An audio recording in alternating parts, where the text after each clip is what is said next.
माझ्या एका पत्राची डमी कॉपी केली गेली आणि माझ्या सहीची डुप्लिकेशन मारली गेली आणि त्याच्यावरती 3.5 कोटी रुपयाचा निधी वापरला गेला.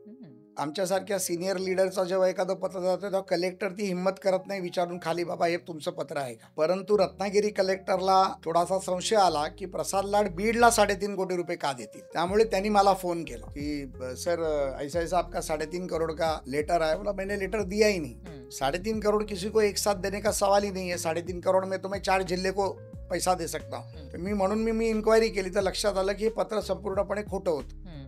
मग कलेक्टरच्या खाली डीपीओ असतो जो पैसे सँक्शन करतो.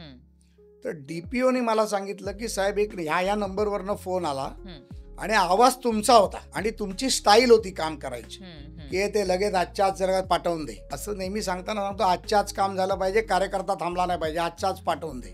तर बोललं त्या स्टाईलमध्ये त्यांनी तुमच्या भाषेत बोलला, आवाज तुमचा होता पण नंबर हा होता. माझी कुठेतरी पाल चुकली. विधानसभेचं अधिवेशन चालू होतं. मी माननीय देवेंद्र भारती साहेबांना फोन केला, म्हटलं साहेब हे कुछ गडबड आहे. कलेक्टरला फोन केला, लगेच पत्र दिलं, म्हटलं ही पहिला निधी थांबव. निधी ऑलरेडी रत्नागिरी डीपीसी मधनं पास झाला होता, बीड डीपीसी कडे पडला होता, त्याची वर्क ऑर्डर तयार झाली होती. मग मी हा प्रश्न अतिशय गंभीरतेने ज्या वेळेला सभागृहात मांडला आणि की म्हटलं आपण आज AI तंत्रज्ञानाच्या गोष्टी करतो, आपण डिजिटल इंडियाच्या गोष्टी करतो, त्या टायमाला हा निधी देत असताना आमदारांचा OTP, आमदारांचं रेकग्नेशन त्याच्यावरती घेतलं गेलं पाहिजे.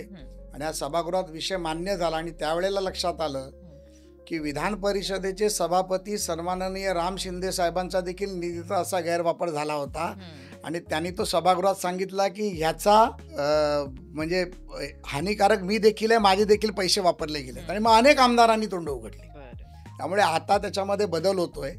आता त्याच्यामध्ये OTP सिस्टीम आम्ही आणतो आहोत, त्याच्यामध्ये डिजिटल प्लॅटफॉर्म क्रिएट करतो आहोत. प्रत्येक आमदाराला एखादा निधी दिल्यानंतर तो प्लॅटफॉर्मवर अपलोड करायचा आहे. अपलोड केल्यानंतर त्याचा अप्रुव्हल द्यायचा आणि मग तो निधी दिला जायचा. आता आरोपी पकडले गेले आहेत. आरोपी अनेक पक्षाचे कार्यकर्ते आहेत, त्यामुळे ते आरोपी पकडले गेले आहेत आणि निश्चितपणे त्यांच्यावर कारवाई झाली पाहिजे ही माझी भूमिका आणि ती भूमिका पूर्ण होईल.